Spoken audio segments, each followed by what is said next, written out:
Depressed, frustrated, sad, confused. You want answer. Let's talk. Give me a message sa page ko sa Philippine Dating Coach and you can have one-on-one coaching with Coach Baze, your dating coach. Just please subscribe to my channel and hit the bell button. Okay, bago tayo mag-start, like nyo muna yung video. Parang awa nyo na. Anyways, I think this is quite interesting topic. Matagal na ako hindi nagtatopic ng ganito dahil medyo hindi naman tayo fan ng panaginip. Pero pwede rin, as requested, lagi ko kasing naririnig sa client, napanaginipan ko sex, napanaginipan ko yung ganyan, yung ganito. So, ang tanong nila sa akin is, what does it mean? Ano po ba ibig sabihin yan kapag napapanaginipan ko yung ex ko? Meron po bang deeper meaning yan? O baka naman echos lang, di ba? Baka wala, napanaginipan mo lang kasi wala lang. Parang ganun. O mayroong meaning. Well,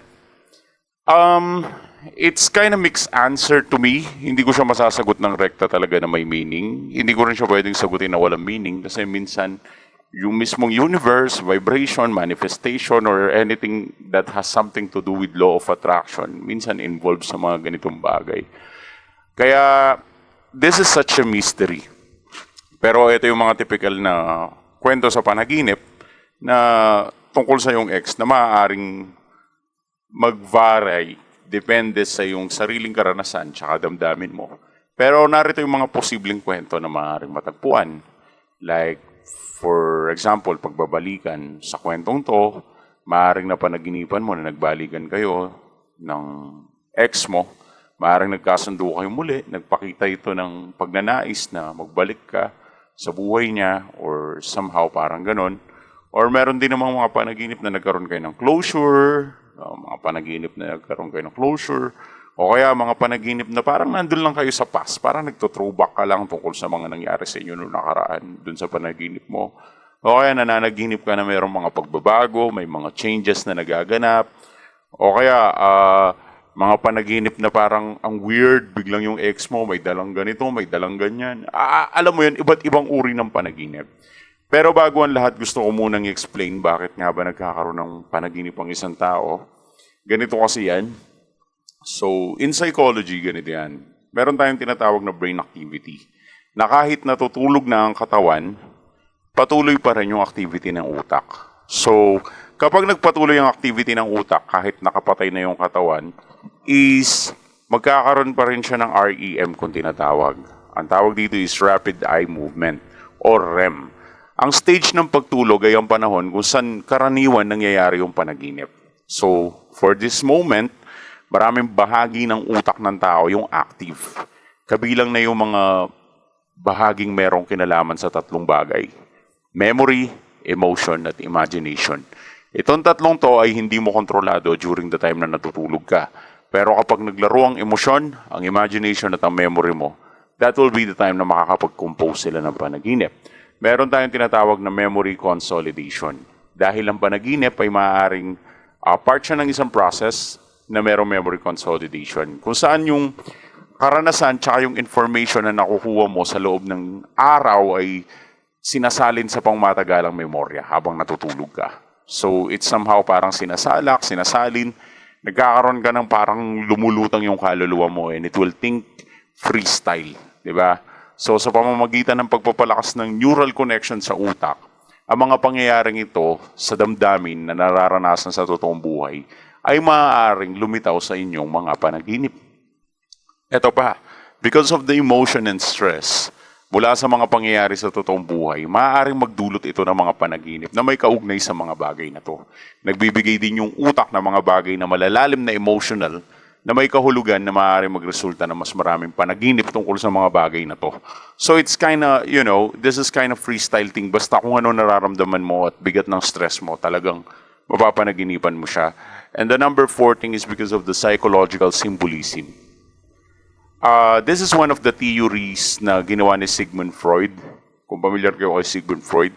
Tsaka meron pa mga psychologists na yung mga panaginip daw ay maaaring magkaroon ng psychological symbolism or mga kahulugan, mga elements ng panaginip tulad ng tao, bagay, ay maaaring mag-represent sa ibang-ibang aspeto ng iyong sarili, sa mga karanasan o iyong mga kagustuhan. Well, sa kabuuan, or in my conclusion, ang panaginip ay natural or likas na komplikadong process ng ating brain na lubos na nauunawaan ng sensya. Bagamat may mga scientific and psychological explanations na hindi pa rin mapaliwanag ng lubos kung bakit tayo nananaginip, kung ano man ang tunay na kahulugan yun, ang kahulugan ng isang panaginip ay maaaring mag-iba-iba. Depende sa karanasan ng bawat isa. So, ang point ko lamang dito is maaaring or may chance na ang panaginip mo, kaya mo yan napapanaginipan, ay dahil sa'yo din. Kasi yung laman ng bumbunan mo maghapon eh. Di ba? Puro X, puro break up. Possibility na ikaw talaga ang dahilan kaya mo napapanaginipan sa ex mo. Or merong something na hindi mo pa nadideal with, hindi mo pa nare-release. Meron kang kinikimkim na isang emosyon na hindi mo pa ganong pinag-iisipan.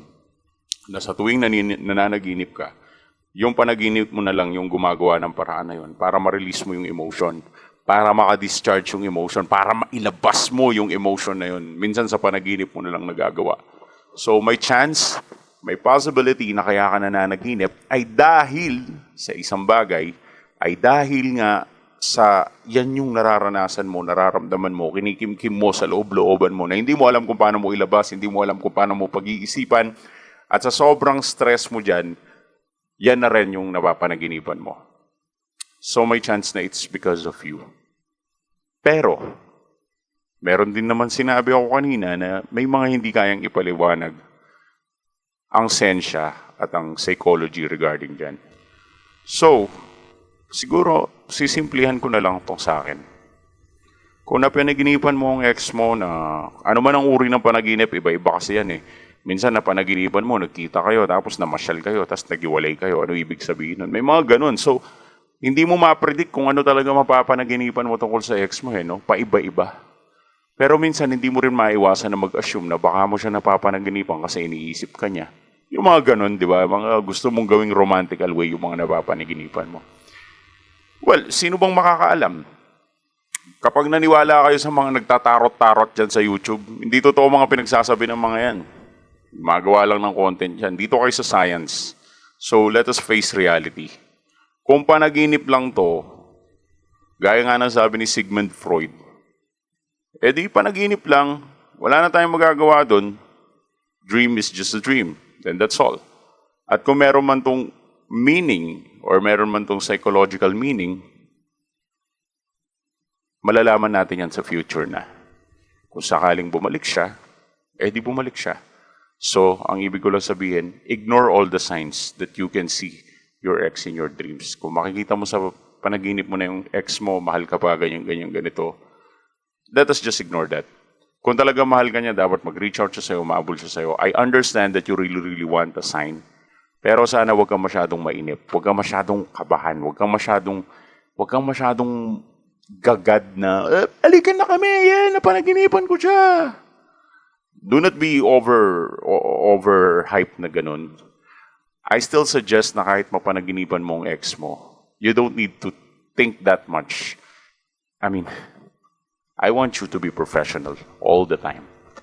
Just be professional. Maybe that's the terminology na I wanted to say. Just stay professional. I know na maraming disagree dahil gusto pa rin nilang malaman yung interpretation, bakit napanaginipan nila yung ex nila. But I will tell you the truth. And this is the only truth. Walang makakapag-interpret sa panaginip mo regarding sa ex mo. Kung may makapag-interpret man, pwedeng tsamba lang. But I will tell you the truth. This is the truth. Wala ni isa makakapag-interpret ng panaginip mo. Kung meron man nagsusubok, mga manghuhula, huwag ka maniniwala sa ganun. Our evidence will always be scientific. That's how it works. Ganito sa Philippine Dating Coach. We talk about more on psychology. Pwede ang law of attraction, manifestation. But I'm not saying na hindi totoo yun na panaginipan mong babalik yung ex mo. Hindi ko sinasabing hindi yun totoo. Possibly, totoong bumalik siya actually. May signs naman kung napanaginipan mo man. Ang sa akin lang, kung talagang kayo. Kung talagang babalik siya. Hawak mo ang destiny mo. At kung tingin mong mahal mo pa siya, bumalik siya, di balikan mo. Pero kung tingin mo di mo na mahal, di i-dump mo. Pero kung gusto mo talagang ibalik ang ex mo, huwag kang masyadong mag-rely sa mga panaginip-panaginip. Pwede ka namang gumamit ng mga strategies like no contact rule and any kind of psychological strategies that I can give to you for one-on-one coaching. Give us a message sa Philippine Dating Coach. Thanks for watching.